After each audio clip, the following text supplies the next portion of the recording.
And good morning to you, beautiful people of the center. As you heard from our host this morning, we're starting a new focus for February, the power of meditation. And the way we selected our focuses for each of the months this year was we looked around for books, spiritual books that had the words "the power of" or "power" in the title, so that we could have a year of books that guided us through the power of spiritual living. And I'm very grateful that my book, The Power of Meditation, is the recommended reading for this month. And the publishers gave it the subtitle, "An Ancient Technique to Access Your Inner Power." And I was very glad that they did that, because it's a very accurate description of what meditation is about for me. The idea that there is this inner something that is already there, that we don't have to generate, but we're looking to go there, to travel to it and to dwell in it. That's what meditation is all about. There's no stress involved in generating this inner presence. We're discovering it together. In fact, there's so many myths about what meditation is and what meditation isn't, that today I hope to explore some of those myths and see if we can reframe some of them. On Deepak Chopra's website, there is a myth that I think is a good one to start with. It's on the first slide, and the myth is that you have to quiet your mind to have a proper meditation experience, which some of you already know might disqualify you from meditation altogether. And indeed, I want to tell you a little bit about how I got to write the book. The publishers approached me and said, "Would you please write a book?" And I said, "Certainly, if Penguin asks you to write a book, the answer is yes." So I said, "What's the topic?" And they said, "Meditation." And I said, "What? Why me?" Because I didn't identify myself as an expert in meditation. I identified myself as somebody who struggled with a busy mind. And I asked them, why did they select me? And they said, "Well, that's what you're known for." And I went, "What?" And I realized what they were talking about was the journey of discovery that I'd been through, and how I had dealt with my busy mind and helped other people to find a way to deal with their own busy mind through all the years of teaching. And really what I found along the way of exploring meditation is that each one of us has to discover our own way to do it. And there really isn't one size that fits all people for meditation, but there certainly is a way for you to meditate, and you can still have an incredible experience of meditation, even if you have a very busy mind, a very agitated mind, a very creative mind, a very disturbed mind. You can still have an experience of meditation. It is available for us. And so I used quotes from the Bhagavad Gita to help along the way, because that's one of my most favorite scriptures. And in it are all these guidelines and gentle pointers for how we are to understand meditation. And the first one on the next slide is an instruction from Krishna saying that little by little, through patience and repetition, the mind will become stilled in the self. And I chose that one to start with because it has the clue in it for how to approach meditation. First of all, it says that we'll become stilled in the self. You notice it's a capital S. So it's not talking about my ego. It's talking about that thing which in the Center for Spiritual Living's teaching we'd call the thing itself. That thing that is already there, that is already deep peace, that is everywhere present, that is eternal, that is undisturbed, the platform upon which our whole life rests. So through gentleness and repetition, we land in that. Not through force and pushing do we come to something. It's a very gentle process, meditation. That's one of the keys, to be gentle and patient and to abandon unrealistic expectations for what you're going to get out of it. Sometimes people like to put all of their eggs in one basket. Like, I'm going to meditate myself into rightness. I like to remember that actually meditation is just one spoke in a wheel of a whole comprehensive program of spiritual practices, which we looked at last year, right? I mean, some people say, I meditated for 17 years and I didn't get much out of it. I wonder if they were doing any of the other things, like selfless service, like study, like circulation, like prayer, like all the other things that work together in a symbiotic way. So, meditation is really important, but it's part of a big program. And yet I notice of all of the things to do in a spiritual life, meditation is the one, if I get the chance, that I will avoid. So I know I have to give my attention to it gently and learn how to do it. So rather than thinking of disciplining myself to produce a quiet mind, I have to reframe it. Instead, what I'm doing is peeling away and uncovering that which is already, always, permanently present. That's what I'm doing. I'm peeling it away. So another key, abandon perfection right from the start. You might notice that when you do your meditation, you keep your appointment, and through the whole time that you set aside for your meditation, you've been thinking the whole way through it. Let that be okay, because there is a certain amount of benefit from just sitting there. You know, I learned that a long time ago, and I was reminded of it by a friend, because recently I was complaining about still being jet lagged. So I spent a whole month in another time zone, and so come 3 a.m., I'm wide awake. I can do anything at 3 a.m., but during the day, I can barely keep my eyes open. So when my eyes pop open at 3 a.m., I was telling a friend about it, and he gave me this excellent advice. He said, just stay there in bed with your eyes closed as if you were sound asleep, and act as if you were asleep. It was very helpful.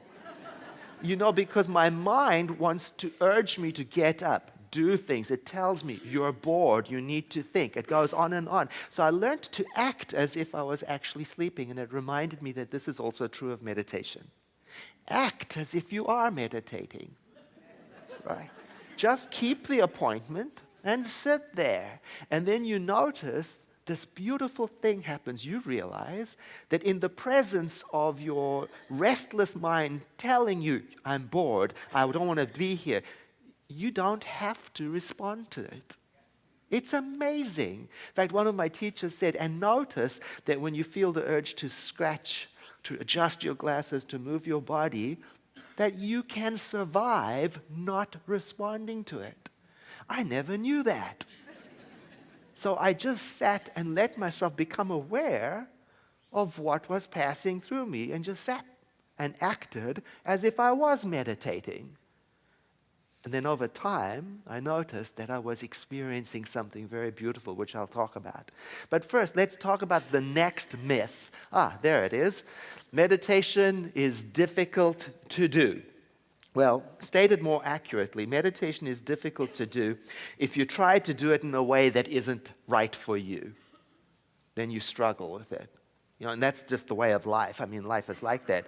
You and I are to find the authentic way for our own life's expression and embrace that rather than mimicking somebody else, right? I always run into trouble when I try to be like somebody else rather than finding my way to do it. Even communication styles, I have to find my way to do it, and you have to find your way to do it. I was thinking about that recently because a friend of mine, he has a very direct, blunt, and is very effective in his communication. He says something like it is. But whenever I try to communicate like that, I notice that it comes across rude, and it alienates people. And if he tries to communicate like me, he seems and feels ineffective. So we each have to be our own true person, and it is the same with meditation. In the Gita, Prince Arjuna is listening to Krishna describe meditation and the lofty consciousness, and he's just getting depressed. He's like, I am not going to be able to do this, like some of us do when we hear other people's experience. And he says these beautiful words on the next slide. He says, oh, Krishna, the stillness of divine union which you describe, it's beyond comprehension. How can the mind, which is so restless, attain lasting peace. The mind is turbulent. Trying to control it is like trying to tame the wind. It's a very famous line in the Gita, and it speaks to us of the difficulty we perceive in trying to control our mind. And then in the gentle way of the Bhagavad Gita, Krishna says, well, there's options. There's many paths. There are many ways, and that's what I love about it, is it shows that there's no one size fits all. There are ways that we can each approach the divine that work for us. And if the Bhagavad Gita is something you've never been able to read and you want a gentle, easy introduction, if you go onto Amazon and you search for my name, you'll see there is an introduction for Westerners in plain language. It's 99 cents. It's a way for you to really find your way through the Bhagavad Gita and learn to love this beautiful, timeless classic. One of the readers of the Power for Meditation book wrote to me and said, I was so relieved when I read the book, especially the part that presents journaling as a meditative practice, and the part that presents making a cup of tea as a mindfulness practice. She said, because I realized I had been judging myself. I didn't think that these things I was doing were already meditative practices. I had this ideal that I was comparing to myself to, but now I've relaxed and I've allowed myself to broaden the definition of what meditation is. So that's the key. It depends on what you think meditation is supposed to be. It may be that it's more broader than you've allowed it to be up until now. There might be room for some flexibility.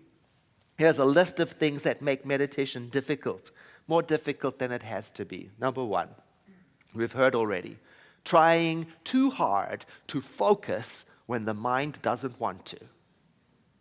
See, rather, let it roam until it doesn't anymore. Just watch. Isn't that something? Here's another point of difficulty. Being attached to unreasonable results. I'm going to meditate hard until this situation is fixed. Rather, approach meditation as an explorer. Then you come to meditation and it can give you what it's capable of giving, rather than going to meditation to demand it give you something that's from your preconceived idea. You come to meditation as a guest and see what it gives. Third, comparing your experience to other people's experiences. Instead, experiment. Try different methods. Be flexible. And lastly, giving up too soon. I've heard it said that a new habit takes about 30 to 40 days of consistent repetition before it settles into us. We human beings need that length of time for it to be settled. So it's not only in meditation that this is a setback. It's in diets, it's in going to the gym, it's in learning a new language. Unless we give it a chance, it won't take. It's the same thing in meditation. Oh, and by the way, if you do go to Sunday night service tonight, you'll hear Susan Robinson speaking about a school in San Francisco where the whole school meditates twice a day at the sound of a gong, and she's going to tell about the impact that has had on the students' scores and their ability to concentrate and deal with their life. Very interesting. Next myth on the next slide. Meditation is something you do to relax. Well, I was telling a friend of mine about all the benefits of meditating and saying affirmations and saying prayers, and he said to me, well, is it something I can do while I'm working out at the gym? And it was a sincere question, and it gave me the opportunity to talk about the different kinds of activities and their effects. There are all kinds of different activities, each with their own benefit, right? There are activities that are designed to relax us. I like how one meditation teacher explained the difference between the two. This is what it says. We meditate to tune in, not to tune out. Isn't that helpful? Because there are certain exercises like watching TV, taking the dog for a walk, running around the park that may or may not be relaxing, and they may or may not lead to tuning in. Only you know. I think some of it depends on how much of your physical, mental, emotion, energy is engaged. Like in watching TV, it usually grabs your attention and takes it out into the realm of imagination, somebody else's imagination. Or like walking the dog, some of your attention might be in taking care of that relationship and keeping on the path, or whatever it is. These are helpful, wonderful experiences, but whether or not they lead to tuning in, you have to decide. You have to find out. It is true, on the other hand, that meditation is better when you and I are relaxed. So if you do one of those activities and arrive at a relaxed state, then meditation becomes about carving out the time for us to look with inner gaze at that aspect of ourself that is timeless, ageless. That awareness, that consciousness within that connects us to everything in all time zones. To dwell in that awareness is a very important part of the teaching of the Center for Spiritual Living, that we come to know what is at the heart of our beings. The next myth on the next slide is meditation takes time, and I don't have it. We just started teaching the Beyond Limits class last week on Tuesday, and in that class, the homework for the first week's meditation practice is exactly the meditation that we did earlier, the one where you count a breath 1 in and silently count 2 as it goes out. That's as simple as the instructions are. So the student is to carve out 10 minutes every day and practice that. So usually when I demonstrate the method like I did this morning, I'll take about 4 minutes to show how the students are to do it. And often it is the case that people will come to me at the break and say, my goodness, that meditation that we did at the beginning of class, how long was it? Because it seems sometimes that when we are in that state, that time shifts. Things move around. And we only used 4 minutes in the class to do something that has a deep effect. And in the class, you can feel the moment when the whole room moves, like a gear moving into place, into silence. A silence that is deeper than simply sitting still and paying attention. A beautiful feeling. You can feel the moment. My personal experience of time and meditation is that with meditation, I seem to have more time to live my life.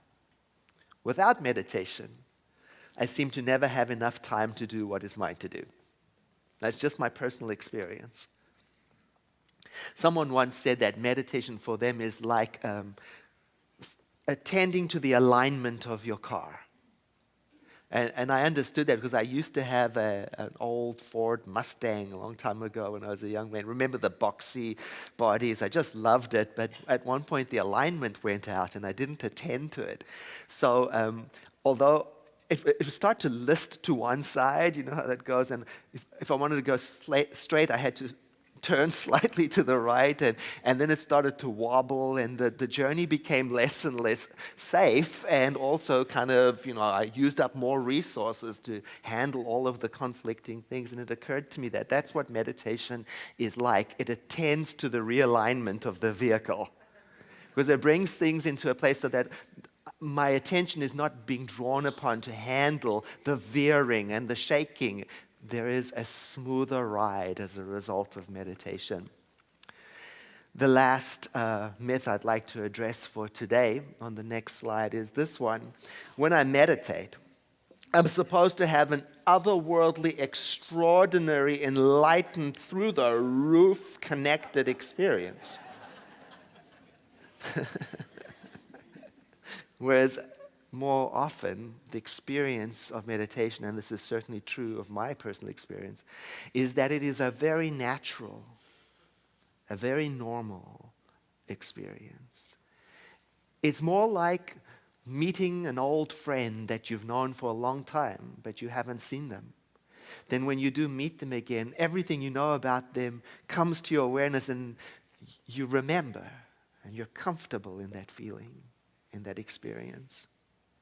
And then the important thing is that that experience of being in meditation or with your friend, it lingers with you for the rest of the day. That's the real gem, that it stays with you.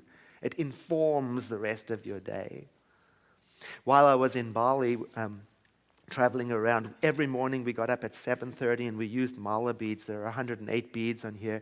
And we would say the Gayatri mantra. It's one of the world's most ancient prayers. We'd say it 108 times. And one of the travelers said that she got her own her own mantra beads, mala beads, and is now saying the Gayatri mantra every morning.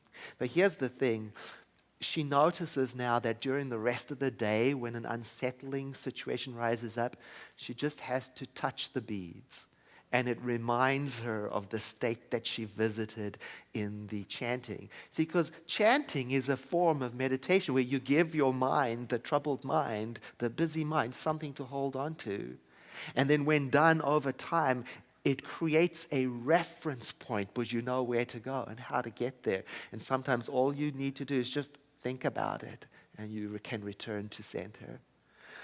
One of the gentlemen on the tour is a very gregarious, loud, outspoken, verbal, so full of energy. I thought he would never settle down into the meditation experience.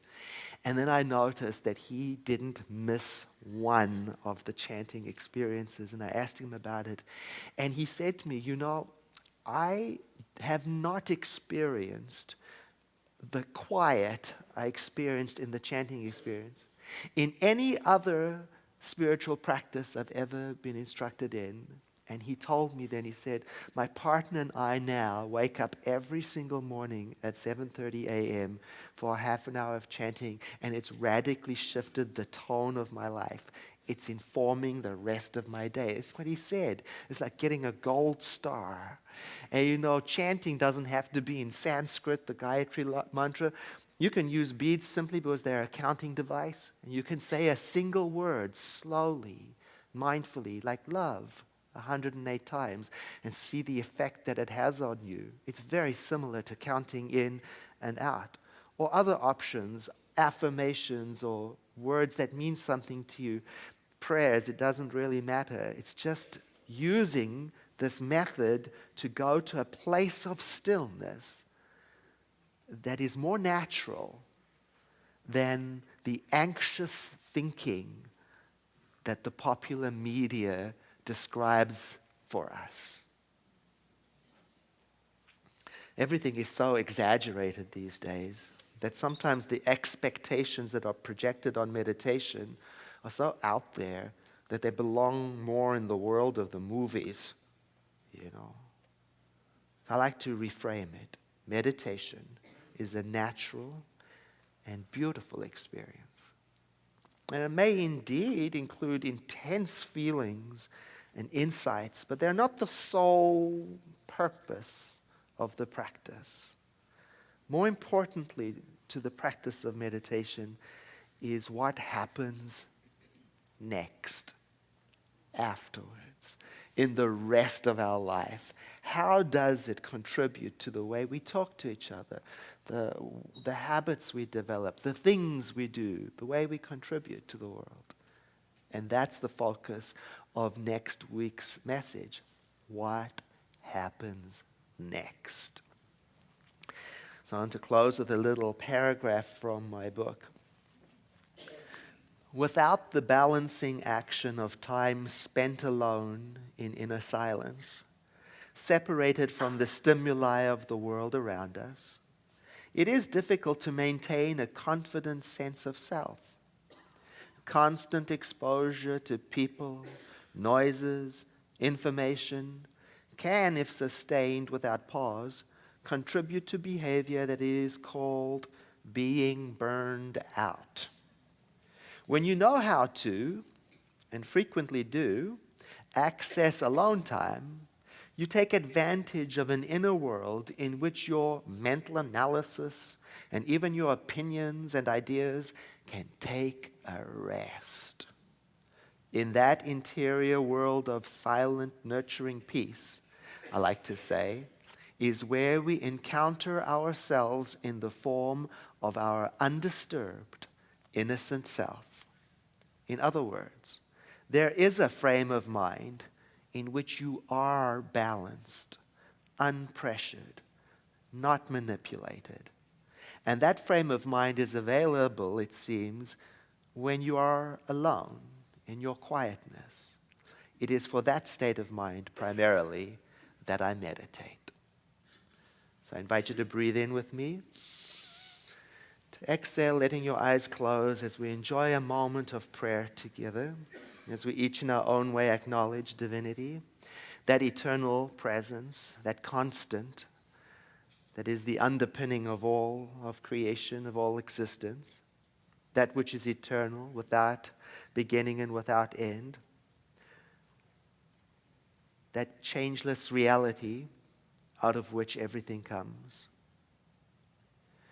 And through this prayer, we acknowledge that this is the reality of our being. This is our dwelling place, our abode. We live and breathe and move and have our being, our thought and our lives within the one. And as we acknowledge this, it becomes easy and effortless for us to describe the truth of our being, the real me, the inward I is an inseparable part of this whole.